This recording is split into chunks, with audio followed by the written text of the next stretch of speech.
During the graduation photo session, my grandson asked the photographer, "Crop the old lady out. She's going to ruin my Facebook." I cried in silence, and later revealed the sacrifice I made so he could study. I'm glad to have you here. Follow my story until the end and comment the city you're watching from so I can see how far my story has reached. Cut the old lady out. She'll ruin my Facebook photos. Those words sliced through me like a knife. I stood frozen, clutching my purse strap with trembling fingers as my grandson Nathan whispered to the photographer. He didn't know I could hear him.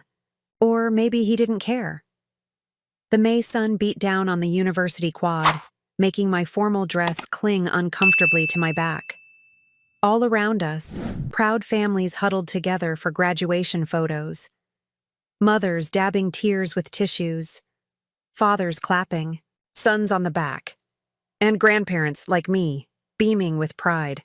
Except I wasn't beaming anymore. I was struggling to breathe. "Mrs. Reynolds?" The photographer looked at me, then at Nathan, confusion flashing across his face. "Did you want to step out of this set of photos?" Nathan's eyes met mine for just a second. No shame, no apology, just irritation at being caught. "It's fine," he said smoothly. "My grandmother can stay for a few. We'll do some with just me afterward." My grandmother. So formal, so distant, as if I were some casual relation rather than the woman who had raised him since he was 12 years old. I forced a smile. Whatever Nathan wants, it's his big day. It had always been about what Nathan wanted. The expensive private school when the public one wasn't good enough. The summer programs that cost more than I made in 3 months. The car for his 16th birthday because everyone else has one. The tuition for this prestigious university that had drained every penny of my retirement savings. The photographer positioned us awkwardly, with Nathan standing slightly apart from me. Click, click, each. Flash of the camera illuminated another piece of my broken heart. "Perfect," the photographer said. "Now just the graduate?" Nathan stepped away from me instantly, as if relieved. I clutched my purse tighter, nodding as I moved aside. The sun suddenly felt too hot, the crowd too loud. "I'll just find some shade," I murmured. No one heard me, or no one cared. I found a bench under an oak tree and watched from a distance. Nathan posed confidently in his cap and gown, the gold honor cords gleaming around his neck. He looked so handsome, so accomplished. Anyone watching would never guess that the elegant young man with the perfect smile had just broken his grandmother's. Heart memories swept me back to the day my son and his wife died. The rain pounding on the roof of the hospital. The doctor's solemn face. And Nathan, just 12 years old, clinging to my hand as if I were his only lifeline in a drowning world. "I've got you," I had whispered into his hair. "Grandma's got you. Now." And I did have him. I took him home to my modest 3-bedroom house. I rearranged my life to accommodate a grieving child. I switched from full-time to part-time at the hospital where I worked as a nurse, so I could be home when he finished school. I learned to cook the foods he liked. I sat up with him through the nightmares. When he was accepted to this university, 5 years ago, I sold that house. The only home I'd known for 40 years. The home where I'd raised my own son. The home where my husband had taken his last breath. I sold it without hesitation because Nathan needed the money for tuition. Moved into a small 1-bedroom apartment on the edge of town. I took a second job working evenings at a grocery store, despite the arthritis that made standing for hours agony. I canceled my health insurance when the premiums increased. I ate simple meals and bought clothes from thrift stores. All so that Nathan could have everything he needed. Now he stood surrounded by his friends, wealthy, polished young people with summer homes and trust funds. He laughed at something a young woman said, resting his hand casually on her waist. I had never met her. I had never met any of them. I dabbed at my eyes with a tissue as reality settled over me like a shroud. I was a stranger to my own grandson. A burden, an embarrassment, the old lady, who would ruin his Facebook photos. Later, back at Nathan's apartment, the one I helped pay for, I shut myself in the guest bathroom and stared at my reflection in the mirror. When had I gotten so old? When had the lines around my eyes deepened so much? When had my hair turned from salt and pepper to almost completely white? I splashed cold water on my face and tried to compose myself. Nathan's friends were coming over for a celebration dinner. A dinner I had spent 3 days preparing, despite having to stand on my aching legs for hours. He doesn't mean to be cruel, I whispered to my reflection. He's young. He doesn't understand sacrifice yet. But as I dried my hands and prepared to rejoin the celebration, a voice deep inside me, one I had silenced for years, finally spoke up. What if he never understands? What if you've given everything for nothing? Back when Nathan first came to live with me, we were inseparable. Those first few months after my son David and his wife Ellen died in that terrible car accident, Nathan would crawl into my bed almost every night, shaking with grief. "Tell me about Dad when he was little," he'd whisper, and I'd stroke his hair and tell stories until he fell asleep. I remember the morning I found him clutching his father's old baseball glove, tears streaming down his face. I called in sick to work that day. We spent hours in the backyard, me throwing wobbly pitches while Nathan learned to catch like his dad. "You throw like a girl, Grandma," he teased through his tears, and we both laughed until we cried. Those were precious days, painful, yes, but we had each other. We built something beautiful from our shared grief. When did it start to change? Perhaps it was middle school, when Nathan first became conscious of social status. My modest home in the working-class neighborhood suddenly became a source of shame, rather than comfort. "Can you drop me off a block away from school?" he asked one morning when he was 14. "Why, sweetheart?" His eyes avoided mine. "Just because." I understood then. The old station wagon I drove embarrassed him. The next day, I dropped him where he asked without comment. That night, I lay awake, wondering if I should use some savings to buy a newer car. But those savings were earmarked for his college fund. I couldn't touch them. By high school, the transformation was unmistakable. Nathan joined the lacrosse team, an expensive sport I could barely afford. His new friends were the sons of doctors, lawyers, and executives. They wore designer clothes and carried the latest phones. "Grandma, I need new shoes for lacrosse," he announced one evening, showing me a pair online that cost more than my weekly salary. "Nathan, honey, those are very expensive. Could we find something similar, but less—" "Never mind," he cut me off. "I'll just be the only guy on the team, with cheap shoes. It's fine." The guilt was instant and overwhelming. I ordered the shoes that night, cutting back on groceries for the next month to make up the difference. When college applications came around, Nathan only wanted prestigious universities. I suggested he consider state schools where he might get scholarships. "No way," he said. "Those are for people who can't get into real colleges." I didn't argue. Instead, I met with a financial advisor who helped me calculate what selling my house might bring. The figure was substantial, but not enough for 4 years at the schools Nathan wanted. I'd need to keep working well past retirement age. "Are you sure about this?" my friend Margie asked over coffee. "You've worked hard all your life, Beth. Your retirement—" "Nathan deserves the best," I interrupted. "David and Ellen would have wanted that." Margie gave me a long look. "And what would they have wanted for you?" I ignored the question.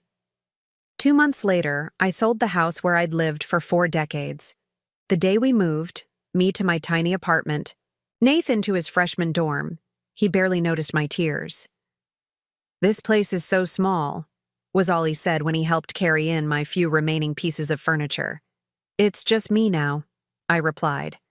"I don't need much space." He nodded absently, already, texting someone on his phone. The pattern continued throughout his college years. Calls became less frequent. Visits home stopped almost entirely. When I did see him, it was usually because he needed something. Money for books, for spring break trips, for the security deposit on his apartment. I picked up the evening shift at the grocery store, standing on my feet for 6 hours straight, despite my doctor's warning about my worsening arthritis. Some nights I hobbled home, swallowed ibuprofen dry, and fell into bed without even eating dinner. But I sent Nathan money whenever he asked. I never complained. I never asked about his grades or his spending habits. I just wanted him to succeed, to have the life his parents should have been here to provide. 2 years into his college experience, I drove 3 hours to surprise him for his birthday. I'd baked his favorite chocolate cake and bought him a sweater I couldn't afford. When I arrived at his apartment, music was blaring, and the place was full of people. Nathan stood in the center of the room, a red cup in his hand. Grandma? His face registered shock, then unmistakable annoyance. What are you doing here? Happy birthday, I said, holding out the cake box. I thought we could celebrate. He took the cake awkwardly. You should have called. I have plans tonight. Oh. I clutched the gift bag tighter. I can just stay for a little while. He introduced me to no one. I sat in the kitchen for 20 minutes while the party continued around me. When I left, Nathan gave me a quick, obligatory hug at the door. Thanks for coming, Grandma. I cried the entire drive home. Now, on his graduation day, as I prepared the food he'd requested for his celebration dinner, I couldn't ignore the truth any longer. The sweet boy who had once crawled into my bed for comfort was gone. In his place was a young man who saw me as nothing more than a checkbook and an embarrassment. The apartment door opened with a bang, and Nathan's laughter filled the hallway. He came into the kitchen with his arm around a young woman. She was beautiful, with expensive highlights in her hair and a diamond tennis bracelet on her wrist.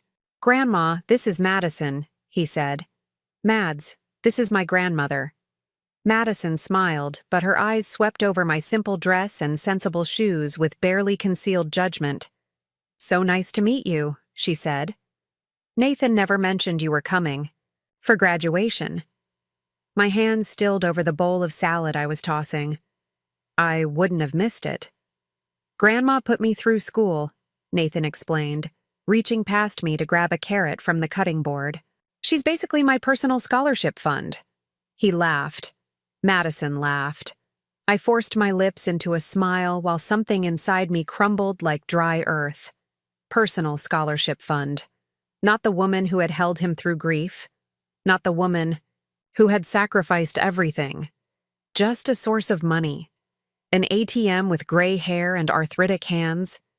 As I carried the food to the table, I overheard Madison whisper to Nathan, "Does she always dress like that? Like, on purpose?" Nathan's response was too low for me to catch, but their shared laughter told me everything I needed to know. That night, I lay awake in Nathan's uncomfortable guest bed, staring at the ceiling and finally facing the question I'd been avoiding for years. What would happen now that Nathan no longer needed my financial support? Now that he had his degree and was entering the world of the successful and privileged, would I simply fade from his life entirely? The morning after graduation, I woke to the sound of laughter and the smell of coffee. For a moment, disoriented. In the unfamiliar guest room, I thought I was back in time. Back when Nathan was a teenager making Saturday pancakes in our old kitchen. Reality crashed back as I heard Madison's high-pitched giggle. I pulled on my robe and shuffled to the bathroom, wincing at the stiffness in my knees. In the mirror, the face that looked back at me seemed suddenly older, the lines deeper, the eyes sadder. I brushed my teeth and tried to make myself presentable before venturing out. Nathan and his friends wouldn't want to see an old woman with bedhead and morning breath. When I entered the kitchen, conversation stopped abruptly. Nathan stood by the stove in silk pajamas I'd never seen before. Madison, perched on a bar stool, scrolling through her phone. 2 other young men I vaguely recognized from the graduation sat at the table with coffee mugs. "Morning, Grandma," Nathan said, flipping a pancake with practiced ease. Coffee's fresh. I reached for a mug, conscious of everyone watching me.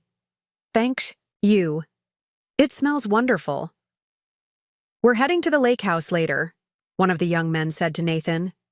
Clarkson's parents are letting us use it for the weekend. Sweet, Nathan replied. I'm in. I poured my coffee, trying to hide my disappointment. I'd planned to take Nathan to lunch today, just the two of us. I'd even made reservations at the Italian place he loved as a child. I thought we might have lunch together, I said quietly, before I drive back home. Nathan didn't look up from the stove. Can't today, Grandma. We've been planning this lake trip for weeks. You should join them, Mrs. Reynolds, Madison said, her voice dripping with false sweetness. The lake house is absolutely gorgeous.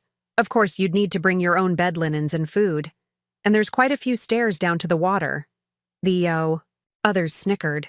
Nathan shot her a look that wasn't quite reproachful enough. My grandmother has to get back, he said firmly. She has work tomorrow. I didn't correct him. I was retired now, had taken early retirement just last month when the hospital offered a buyout. But Nathan didn't know that because Nathan hadn't asked about my life in years. After breakfast, I packed my small overnight bag while Nathan and his friends lounged in the living room, planning their weekend. Their voices carried easily through the thin walls. Dude, your grandma is exactly how you described her, one of the guys said, laughing. Yeah, well, Nathan replied, voice low but still audible. She means well, but she's stuck in like 1980. It's embarrassing. My hands froze on the zipper of my bag. Embarrassing. The word echoed in my head like a slap. Something shifted inside me then. Something that had been bending for years finally snapped. I straightened my shoulders, zipped my bag with deliberate calm, and walked out to the living room. Nathan, I said, my voice steadier than I expected. Could I speak with you privately before I go? He looked up, annoyed at the interruption. Can it wait? We're figuring out the logistics for today. No, I said simply. It can't. Madison raised an eyebrow at my tone. Nathan sighed dramatically but followed me back to the guest room. What's up? He asked, leaning against the door frame, arms crossed. I took a deep breath. Yesterday at graduation, I heard what you said to the photographer. About cutting the old lady out of your pictures. About me ruining your Facebook photos. His expression flickered, surprise, then embarrassment, but not remorse. You weren't supposed to hear that. That's your response?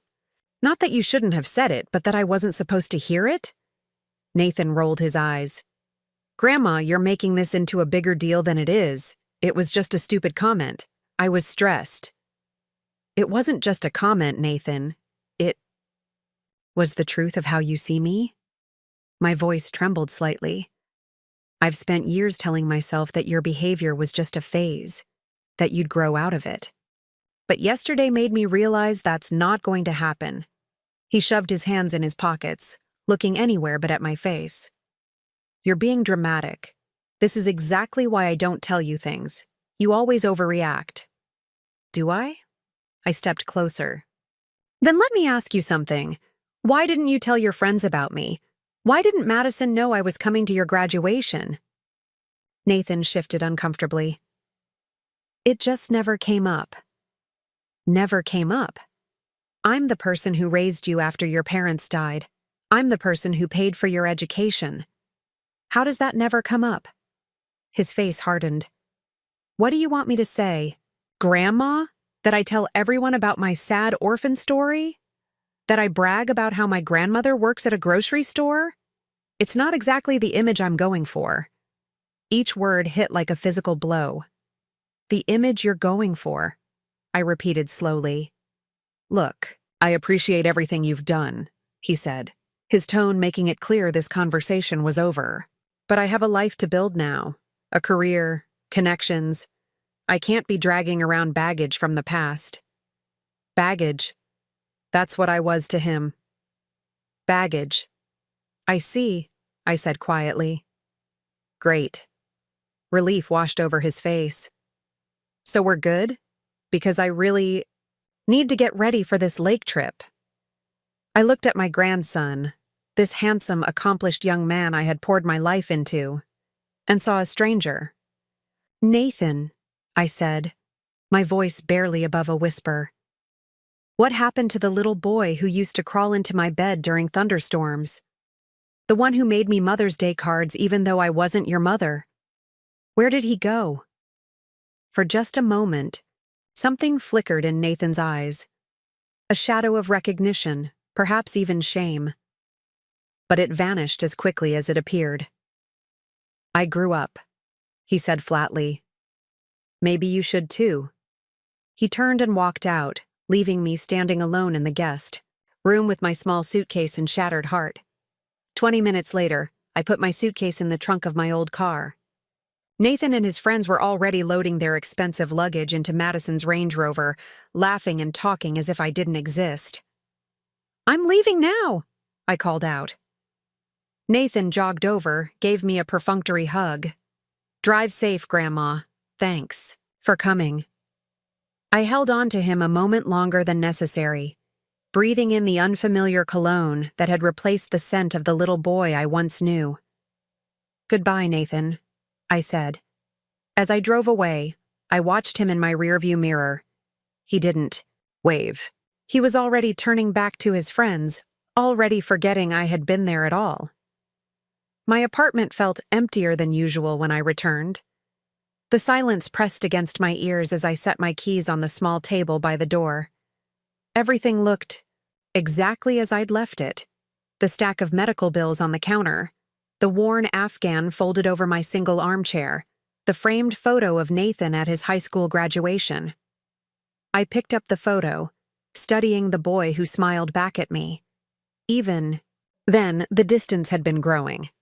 But I'd told myself it was normal adolescent behavior, that he'd mature and come back to me. Now I knew better. I placed the photo face down on the table and sank into my chair. For the first time in years, I allowed myself to feel the full weight of my exhaustion, not just physical, but emotional.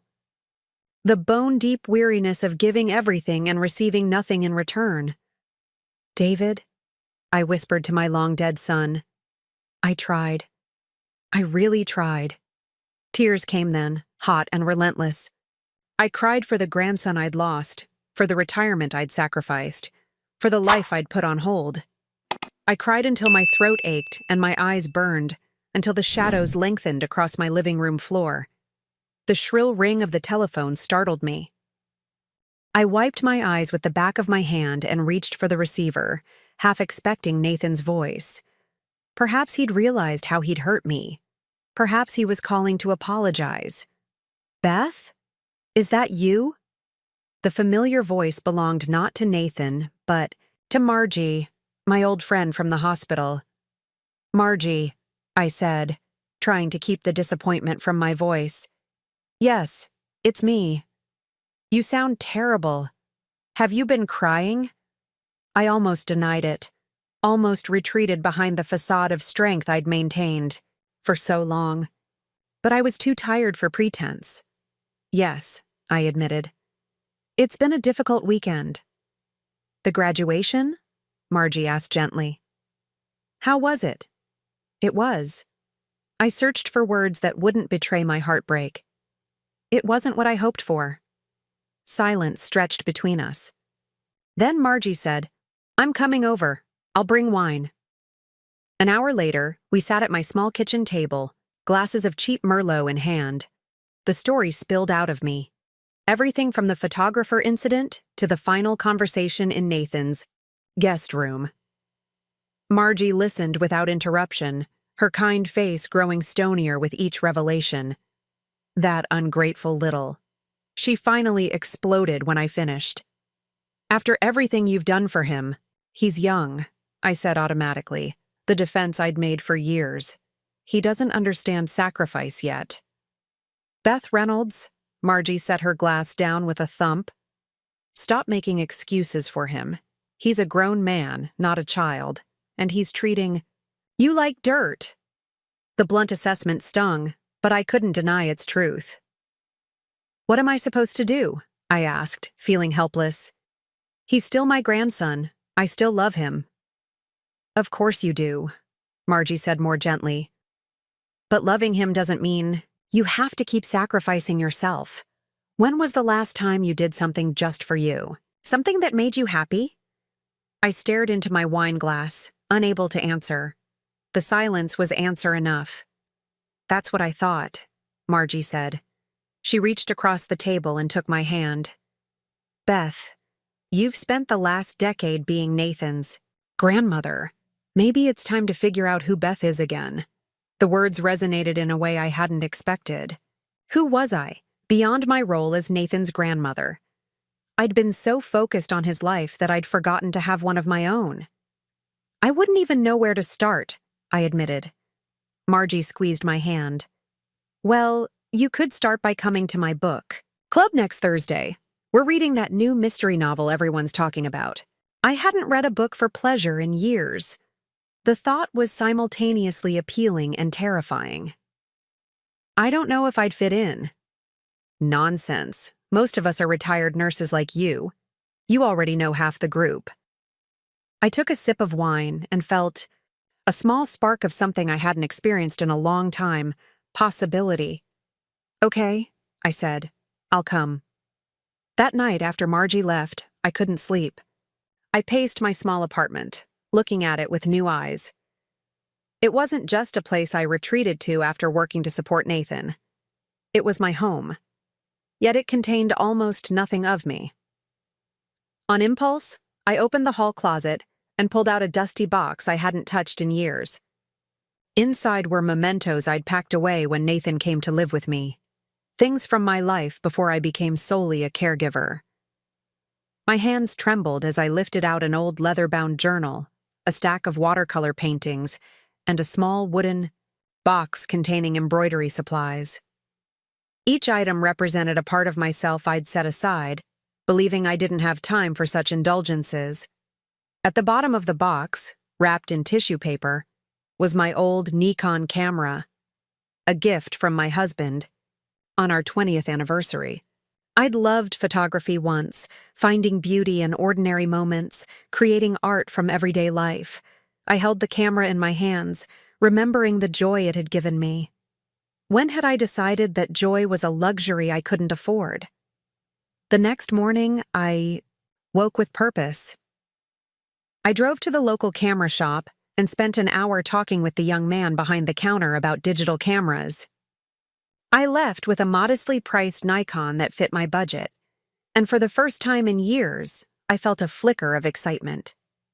I spent the afternoon at the park, taking photographs of ducks on the pond, children on the playground, elderly couples, on benches. With each click of the shutter, something inside me awakened. I wasn't just Nathan's grandmother or David's mother. I was Beth. I had passions and interests. I had a self that existed separate from my roles. By the time Thursday arrived, I had read half the mystery novel and filled a memory card with photographs. I dressed carefully for book club, choosing a blouse that matched my eyes rather than the practical, forgettable clothes I usually wore. Beth! Margie exclaimed when she opened her door. You look wonderful. Is that a new blouse? I smoothed the soft fabric, feeling almost shy. It's been in my closet for years. I just never had a reason to wear it. Margie led me to her living room, where 5 other women sat in a circle of comfortable chairs, wine glasses and books in hand. I recognized several faces from my nursing days. Everyone, Margie announced. This is Beth. Beth, this is everyone. They welcomed me with warm smiles and genuine interest. As the evening progressed, I found myself engaged in literary debate, laughing at jokes, sharing stories from my hospital days. Not once did I feel invisible or irrelevant. Driving home that night, I realized I'd gone an entire evening without thinking about Nathan. The realization brought both relief and guilt. Was I a terrible grandmother for enjoying myself without him? Then I remembered what Margie had said. Loving him doesn't mean you have to keep sacrificing yourself. Maybe she was right. Maybe the best thing I could do, for both Nathan and myself, was to reclaim the woman I'd been before grief and responsibility consumed me. When I got home, my phone was blinking with a voicemail. My heart jumped as I saw Nathan's number. "Hey, Grandma," his voice said, sounding oddly subdued. "Just checking to make sure you got home okay from the graduation. Call me back when you can." I stared at the phone, my thumb hovering over the callback button. Then I set it down.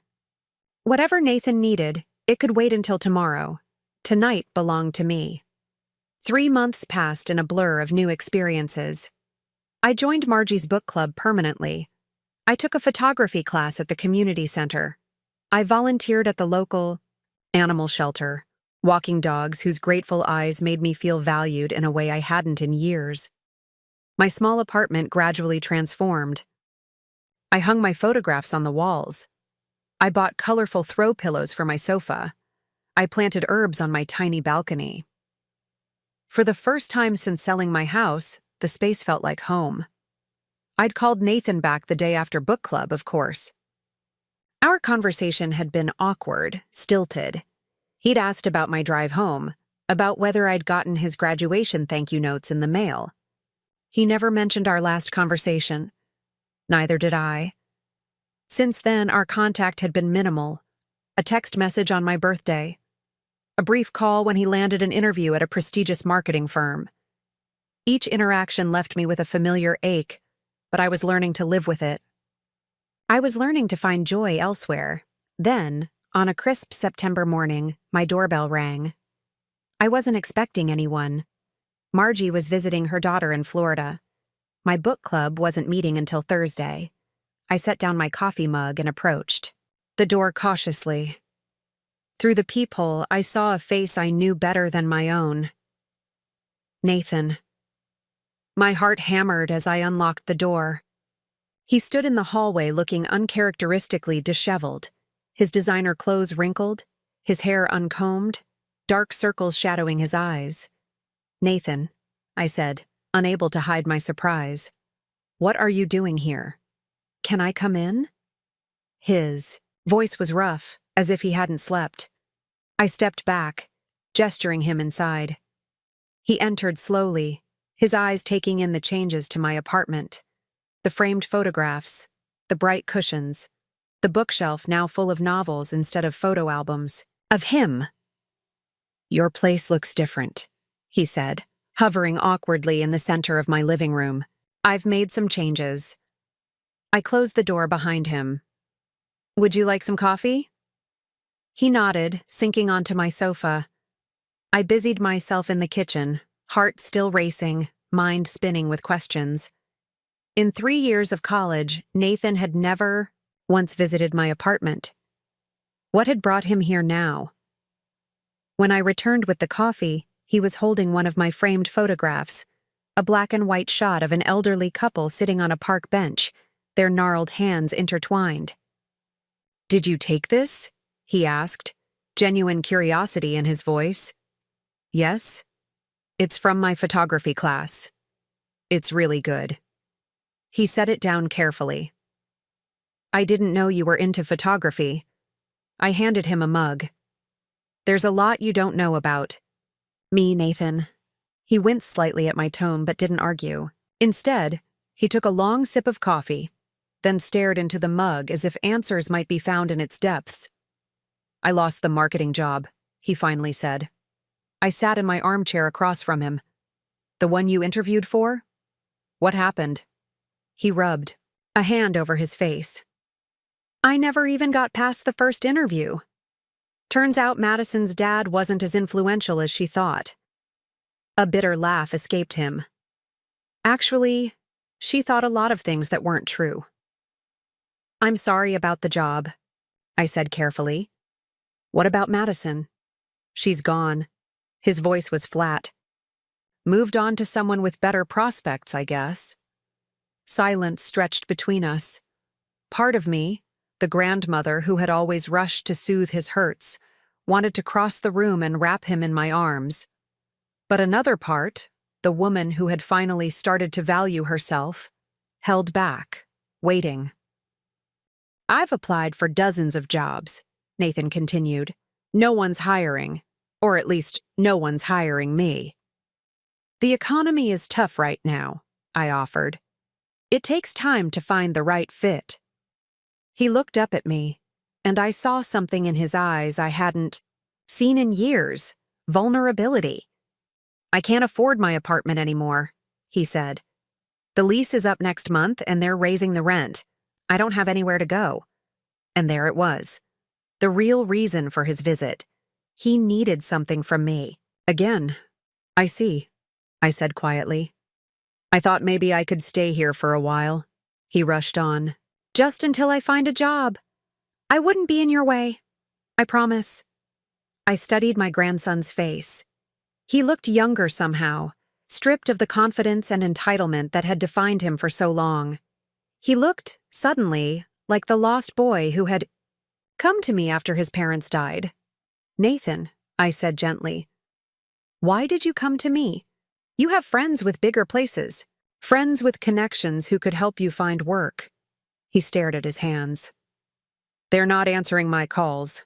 Turns out they were Madison's friends, not mine. He swallowed hard. You're the only person who's never given up on me, even when I was. Even when I didn't appreciate it. The words hung in the air between us. Not quite an apology, but an acknowledgement at least. I need help, Grandma, he said, his voice cracking slightly on my name. I closed my eyes briefly, feeling the familiar tug of love and duty. How many times had I dropped everything to rescue Nathan? How many sacrifices had I made, believing that was what love looked like?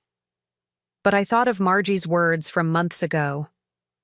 Loving him doesn't mean you have to keep sacrificing yourself. I opened my eyes and looked at my grandson, really looked at him. I'll help you, Nathan, I said slowly. But not the way I have in the past. Confusion flickered across his face. What do you mean? I mean, I'm not giving you money, and you can't live here. His expression hardened. I knew this was a mistake. Forget I asked. He started to rise. Sit down, I said, my voice firmer than I intended. To my surprise, he did. I'm not finished. I took a deep breath. I'll help you find a job, a real job. Not the kind you've been holding out for. I'll help you find an affordable apartment. I'll even co-sign your lease if necessary. But you have to understand something. I'm not your ATM anymore. I'm not your safety net. Nathan's face flushed. I didn't come here for money. Didn't you? I raised an eyebrow. You've never visited me before?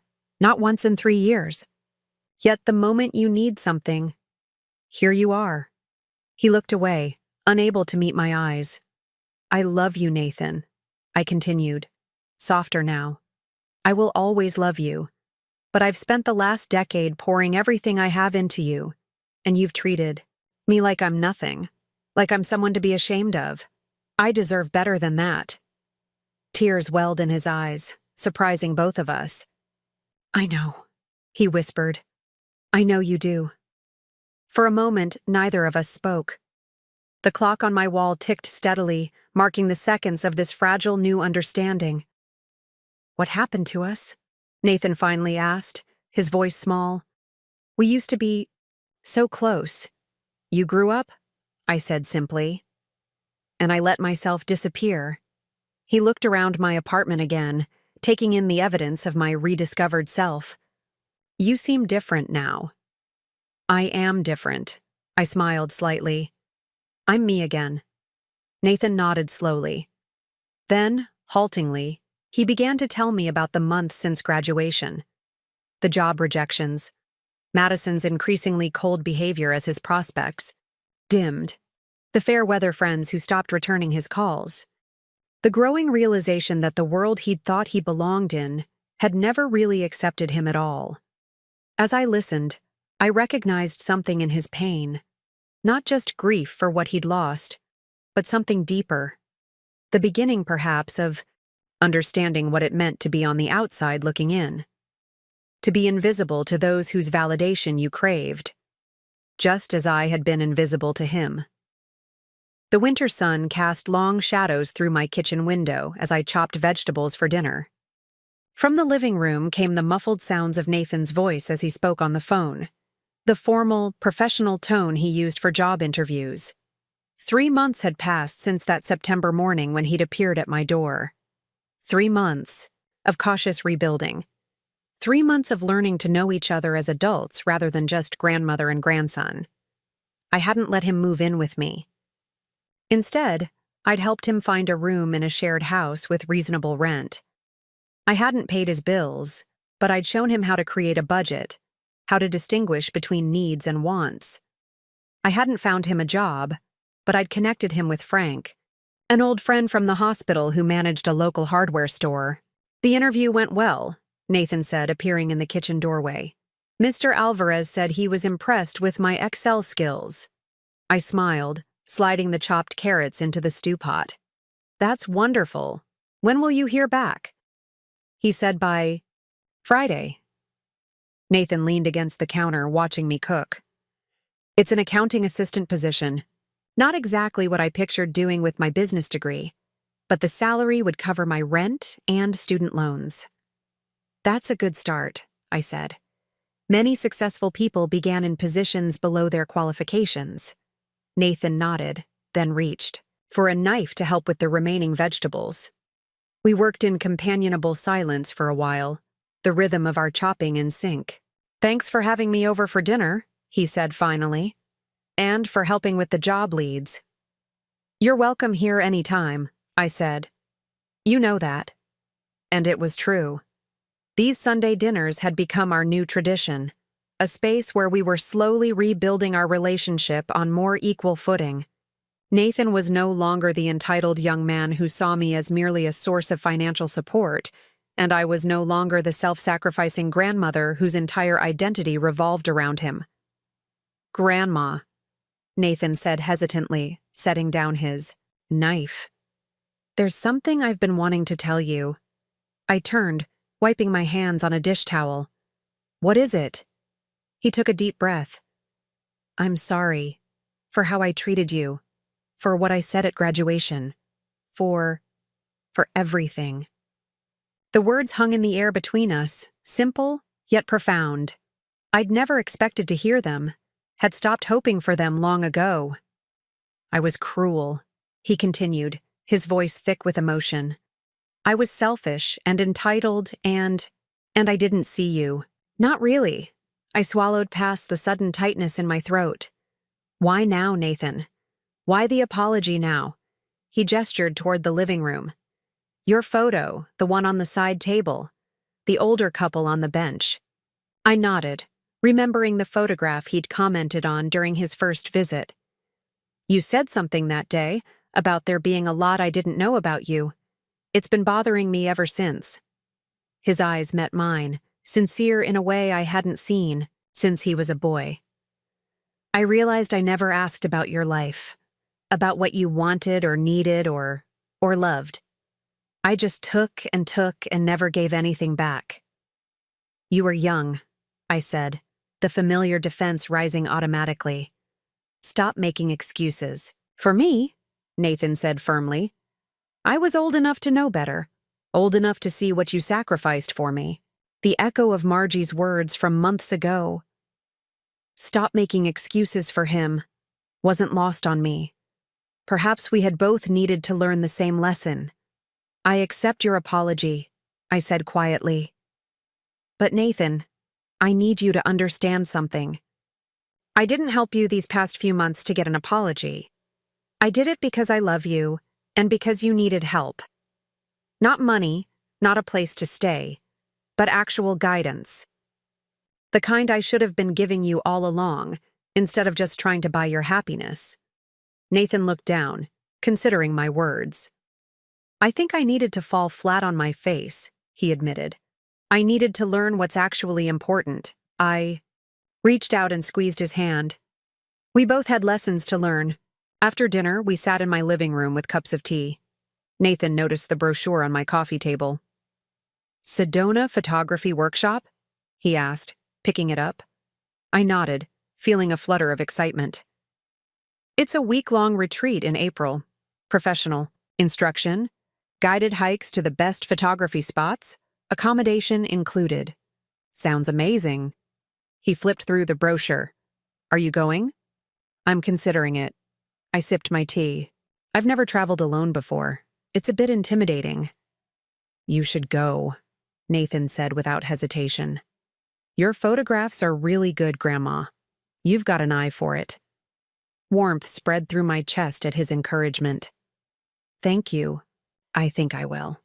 Later, as Nathan prepared to leave, he paused at the door. I almost forgot to ask, how was your date with Frank last week? I felt my cheeks warm. Frank, my old colleague who'd helped Nathan get the hardware store job, had asked me to dinner recently. It had been my first date in over 40 years. It was nice, I said, trying to sound casual. We're going to a jazz concert next weekend. Nathan grinned. Look at you having a social life. I swatted his arm playfully. Behave yourself. His expression turned serious again. I'm happy for you, Grandma. Really, you deserve everything. All the good things. The simple sincerity of his words touched something deep within me. This new Nathan, humbled, thoughtful, seeing me as a person with my own dreams and desires, was so different from the entitled young man of just a few months ago.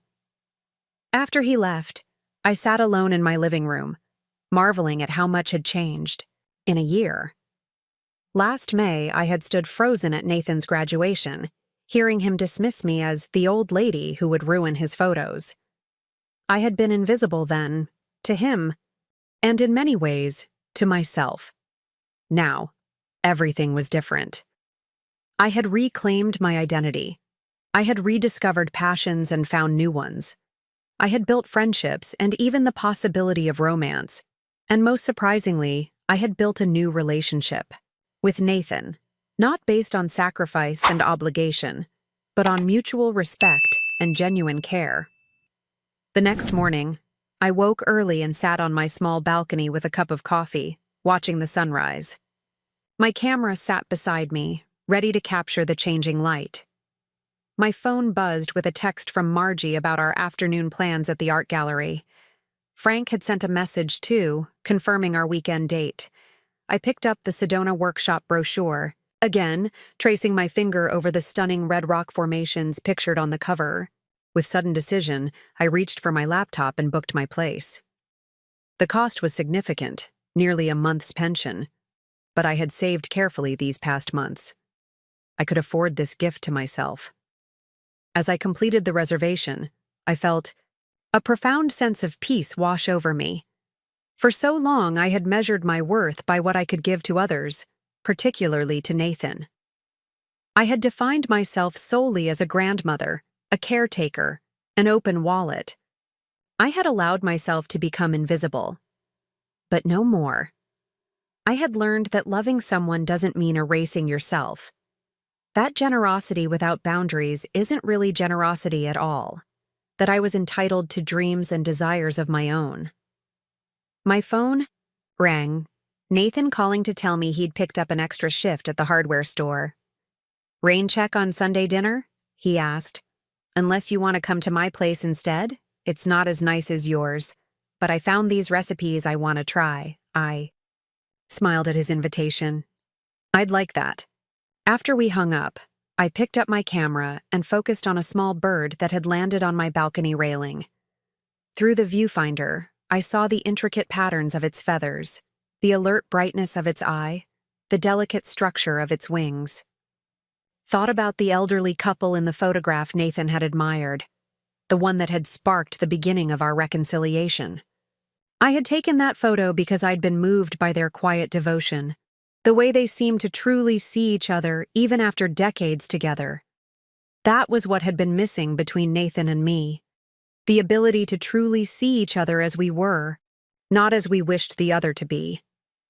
I took the picture of the bird, capturing the moment it spread its wings to fly. Then I lowered my camera and simply watched as it soared away, free and visible against the vast morning sky.